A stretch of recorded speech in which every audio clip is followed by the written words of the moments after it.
So let us start with the. So this is the slide from the very second lecture, the basics of anemia, where we discussed about the classification of anemia. In classification, we discussed three types of classification. First is functional or physiological classification, and second was morphological, and third was some people say something is known as clinical classification.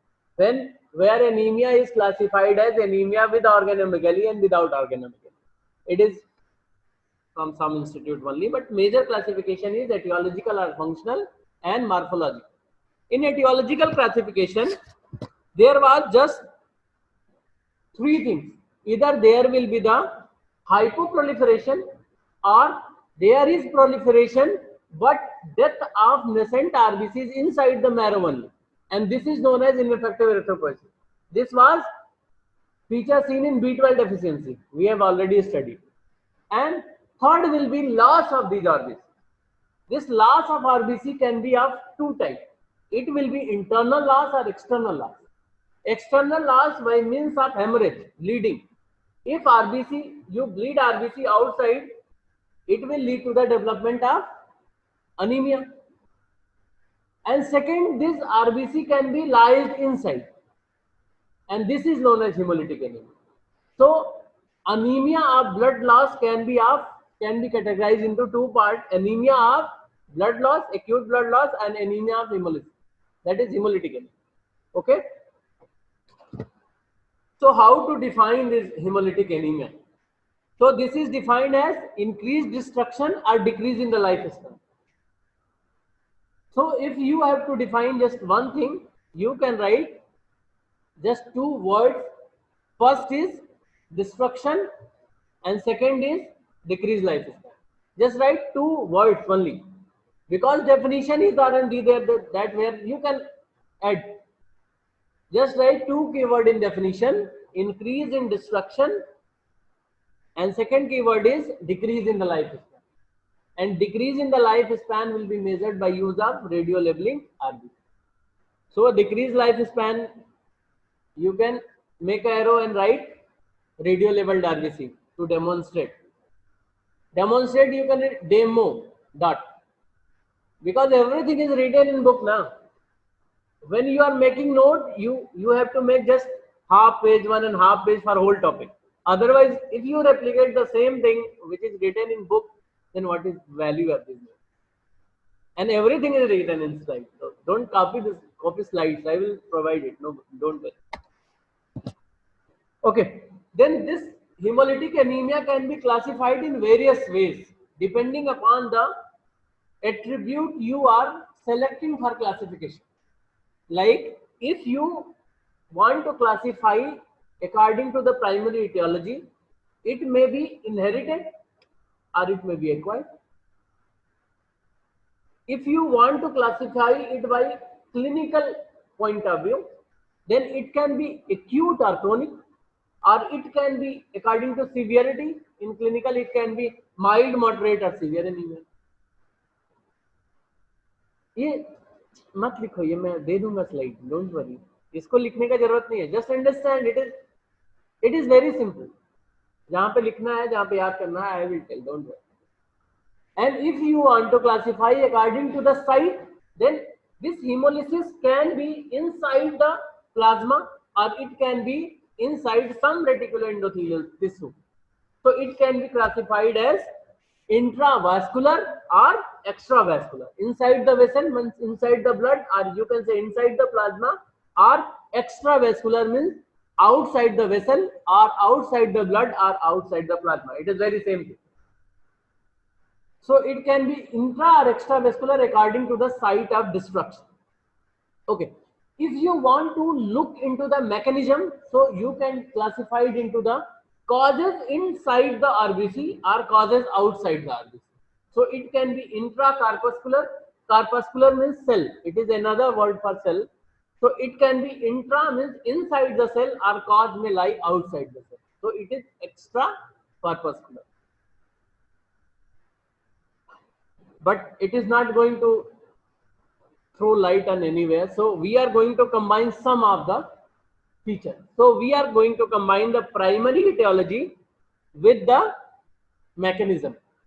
So it will complete the hemolytic anemia classification. So the first column is primary etiology. Either it is inherited or it is acquired. And second, that is row is mechanism. That is if it is intracorpuscular defect or extracorpuscular cause. So in inherited,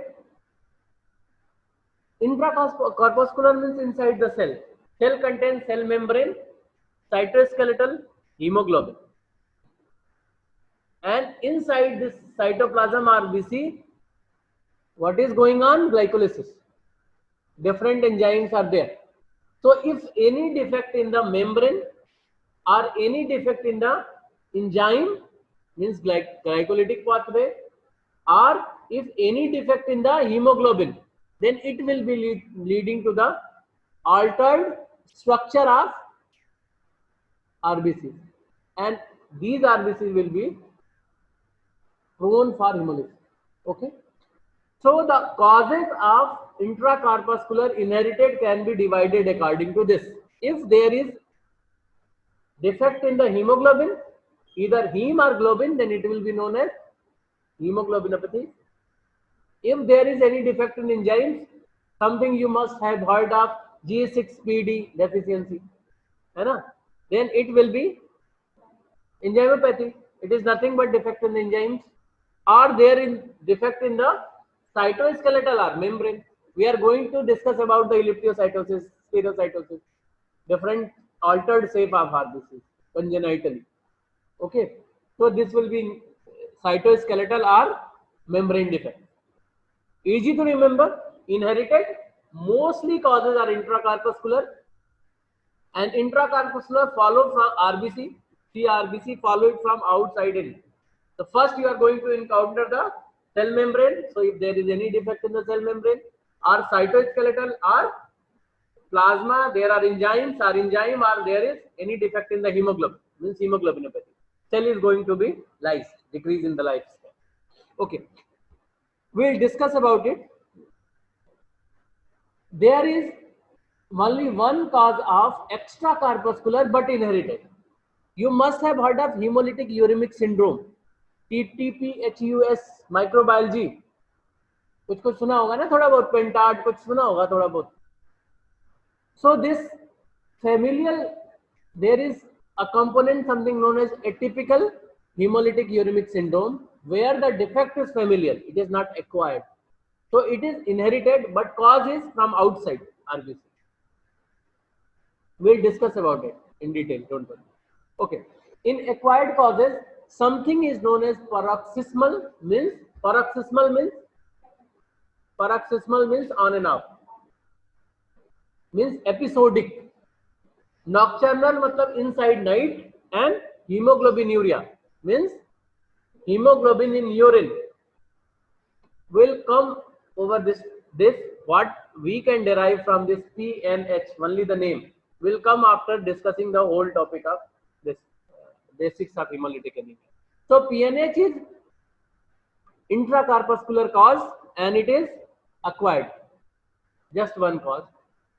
Apart from that, extracorpuscular factors are mostly responsible for the acquired causes, and it may be mediated by immune, means immune hemolytic anemia, or it can be mediated by non-immune mechanism, means mechanical breakage, toxins, drugs, etc. So these acquired causes can also be subdivided into the immune causes and non-immune causes. In immune causes, something topic is autoimmune hemolytic anemia, or cold hemoglobin, warm antibody, cold antibody. We'll discuss about it when we are discussing this subtopic.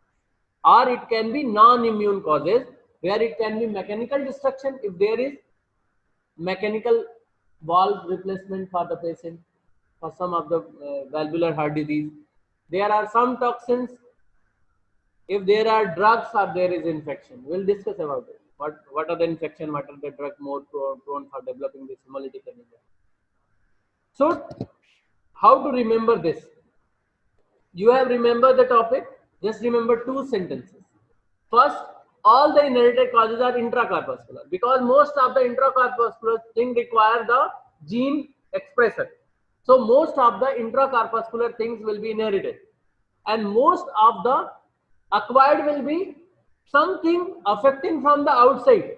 So most of the causes of acquired will be extracorpuscular, and there is one exception for this. For the inherited causes, it is HUS, and that is of atypical type.